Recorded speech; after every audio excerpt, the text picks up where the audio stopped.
प्यारे बच्चों, स्वागत है आपका हमारे चैनल में। आज हम अध्याय 12 पृष्ठीय क्षेत्रफल एवं आयतन से संबंधित एक उदाहरण दिया गया है 6, जिसको हम सॉल्व करेंगे। तो हमारा जो उदाहरण 6 है उसके अनुसार एक जूस बेचने वाला अपने ग्राहकों को आकृति में दिखाए गए गिलास के में दूध देता था, ठीक है ना। तो बेलनाकार गिलास, जो गिलास हमारा कैसा है, बेलनाकार है।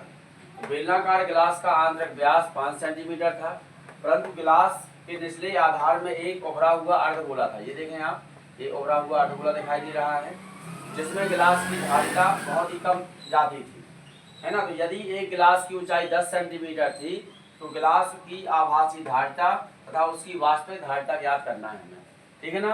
तो जो गिलास की आभासी धारिता है, आभासी का मतलब होता है जो देख करके हमें आभास हो रहा है। तो क्या देख करके आभास हो रहा है कि हमें दिखाई दे रहा है कि ये गिलास कैसा है, बेलनाकार है। तो इसकी जो धारिता होगी, आभासी धारिता, वह बेलन के आयतन के बराबर होगी, ठीक है ना। वास्तविक धारिता का तात्पर्य ये है कि वास्तव में उसमें कितना दूध गया है, ठीक है ना। तो उस दूध की वास्तविक धारिता आपको याद करने के लिए क्या करेंगे हम कि सबसे पहले हम निकालेंगे बेलन का आयतन। तो बेलन का आयतन जो होगा वो बन जाएगा उसकी आभासी धारिता।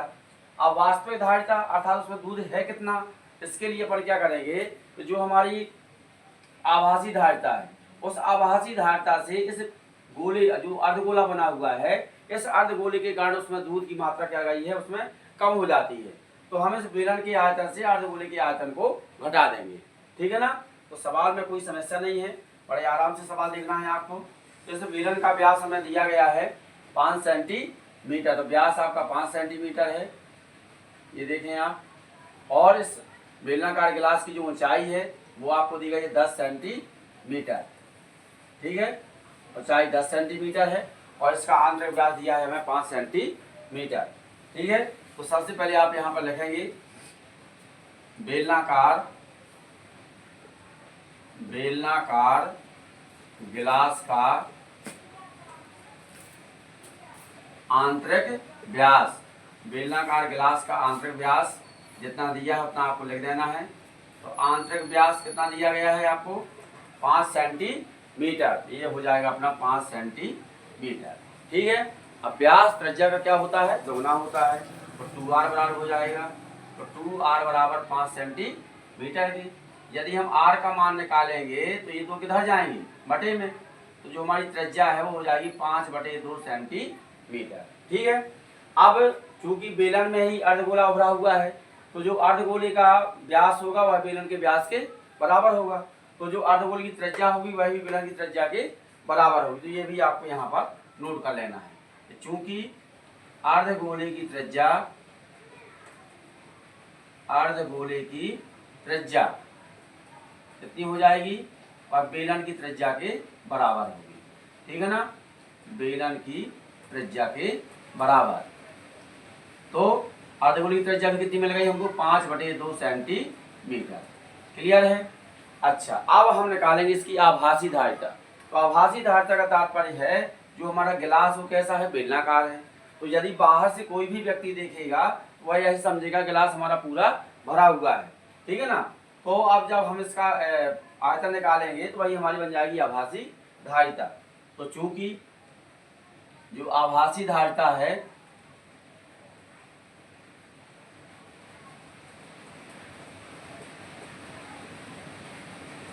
वह बेलन के आयतन के बराबर हुई, क्योंकि हमारा गिलास कैसा है, बेलनाकार। तो बराबर हो जाएगा यहाँ पर बेलन का आयतन, ठीक है। तो अब बेलन के आयतन का सूत्र क्या होता है, πr²h। और बेलन की ऊंचाई भी हमें कितनी दी गई है, 10 सेंटीमीटर। तो ये भी आपको यहाँ पर लिख देना है, बेलन की ऊंचाई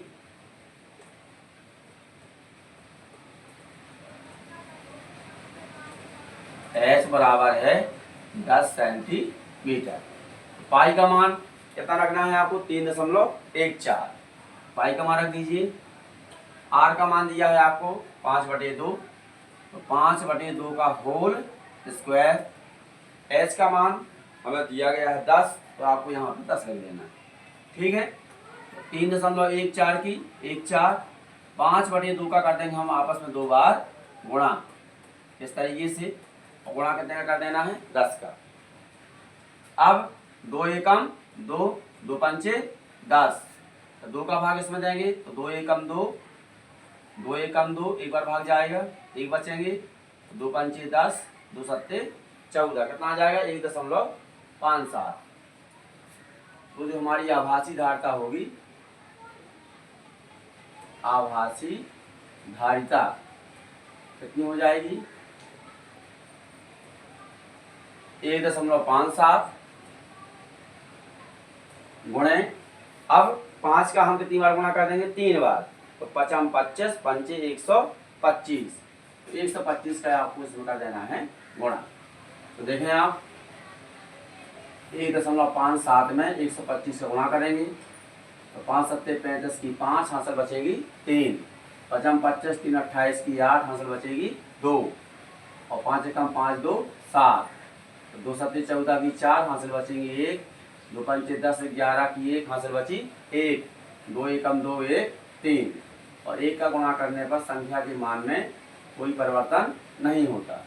तो 5 की 5, 8 4 12 की 2, हासिल बची 1, 7 दूनी 14 15, 1 16 की 6, हासिल बची 1, 5 3 8 1 9, 1 की 1, कितने अंक के बाद दशमलव लगा देंगे हम 2 अंक के बाद, तो हमारा आंसर हो जाएगा 196.25 घन सेंटीमीटर। ये निकल आई हमारी आभासी धारिता, जो हमें आभास हो रहा है देख करके। अब इसमें अंदर की ओर क्या बना हुआ है, एक अर्धगोला बना हुआ है, तो यदि हम अर्धगोले के आयतन को हटा देंगे तो हमारी निकल आएगी वास्तविक धारिता। ठीक है, तो अब आपको निकाल लेना है अर्धगोले का आयतन। ठीक है, तो अर्धगोले का आयतन, अर्धगोले का आयतन होता है 2/3 पाई आर क्यूब। 2/3 की 2/3, पाई का मान रख देना है 3.14, और हमारी त्रिज्या जो दी गई अर्धगोले की कितनी है 5/2, तो यहाँ 5/2 का कर देना होल क्यूब। ठीक है, तो 2/3 की 2/3, 3.14 की 1 4, और इसका आपस में कर देंगे हम 3 बार गुणा, तो 5/2 गुणे हो जाएंगे 5/2, गुणे हो जाएंगे 5/2। ठीक है, तो 1 2 से 1 2 क्या हो जाएंगे, कट जाएंगे, इस 2 से भी 2 एकम 2, यहाँ पे आ जाएंगे 1.57, क्योंकि हम भाग दे चुके हैं एक बार 2 का। अच्छा, अब शेष का हमें गुणा कर देना है, तो 1.57 गुणे 5 25 पंचे 125। ठीक है, यहाँ हो जाएंगे 3 दूनी 6, तो इनका गुणा भी अपन ने कर लिया है, कितना आया था 196.25, इसमें आपको भाग दे देना है 6 का। ठीक है, तो हम 6 का भाग देंगे, देखिए तो 196.25 में 6 का भाग देना है, तो 6 3 18, 9 में से 8 गई 1, 6 ले लेंगे हम, 6 दूनी 12, 6 में से 2 गई 4, ये दशमलव लग जाएगा, यहाँ 2 ले लेंगे हम, 6 सत्ते 42। ठीक है ना, ये पूरा कट जाएगा, 5 ले लेंगे हम, तो आपको क्या मिलेगा यहाँ पर 32.70, कितना मिलेगा हमें 32 आ जाएगा यहाँ पर 70 घन सेंटीमीटर। ठीक है, अब इसके बाद में क्या करेंगे हमें निकालनी है इसकी वास्तविक धारिता। तो वास्तविक धारिता के लिए अपन क्या करेंगे, वास्तविक धारिता यहाँ जगह कम है तो हम यहाँ पे निकाल लेते हैं। ठीक है,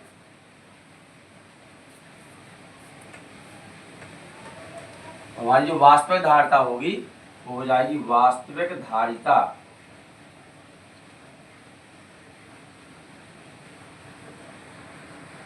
बराबर आभासी धारिता से आपको अर्धगोले के आयतन को घटा देना है। आभासी धारिता माइनस हो जाएगा अर्धगोले का आयतन।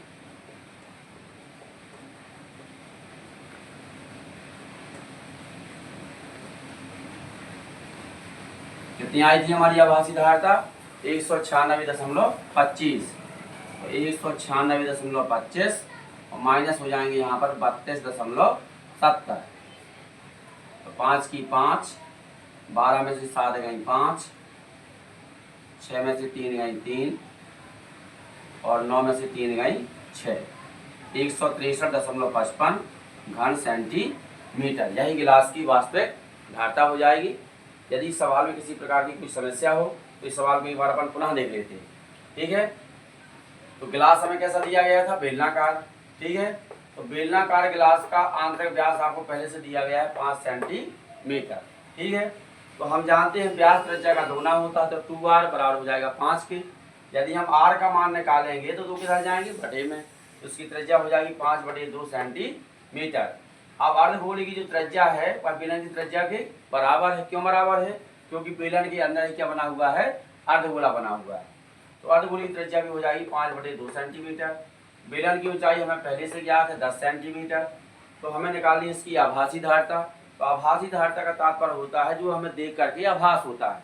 तो हम क्या देख रहे हैं? इसको बेलनाकार देख रहे हैं। तो जो हमारी आभासी धारिता होगी वह बेलन की आयतन के बराबर होगी। तो बेलन का आयतन होता है πr²h। पाई का मान रख देना है 3.14, r का मान दिया है 5/2 का होल स्क्वायर गुणे h। तो h का मान कितना है? 10। 3.14 की 1 4, 5/2 का कर दिया आपस में 2 बार गुणा गुणे 10। 2 एकम 2, 2 पंचे 10, तो 2 एकम 2 भाग दिया अपन ने 3.14 में, तो आ जाएगा 1.57। इनका हमने आपस में गुणा किया तो आ जाएगा हमारा आंसर 196.25। यही हमारा हो जाएगी आभासी धारिता। अब जो वास्तविक धारिता में कमी आई वो किसके कारण आई है? अर्धगोले के कारण। तो हम निकालेंगे अर्धगोले का आयतन। तो अर्धगोले के आयतन का सूत्र होता है 2/3 πr³। तो 2/3 की 2/3, पाई का मान 3.14, r का मान दिया है आपको 5/2 का होल क्यूब। तो होल क्यूब का तात्पर्य होता है आपस में 3 बार गुणा। तो 2 से 2 क्या हो जाएंगे? कट जाएंगे। तो 2 एकम 2, 1.57 दूनी 3.14। अच्छा, अब 1.57 गुणा हो जाएंगे 5 5 25 पंचे 125। इन दोनों का गुणा हमने किया था तो कितना आया था? 196.25। हर का हर के साथ गुणा कर देंगे तो 3 दूनी 6 आ जाएंगे। तो जब 6 का भाग दिया हमने तो आ जाएगा 32.70 घन सेंटीमीटर। अच्छा, तो हमें निकालनी है गिलास की वास्तविक धारिता। तो वास्तविक धारिता के लिए अपन क्या करेंगे? इस आभासी धारिता से अर्धगोले की आयतन को क्या कर देंगे? अपन घटा देंगे, तो जो इसकी वास्तविक धारिता वो हमको प्राप्त हो जाएगी। तो 196.25 से 32.70 को हम घटा देते हैं तो हमारा आंसर आ जाएगा 163.55 घन सेंटीमीटर। धन्यवाद।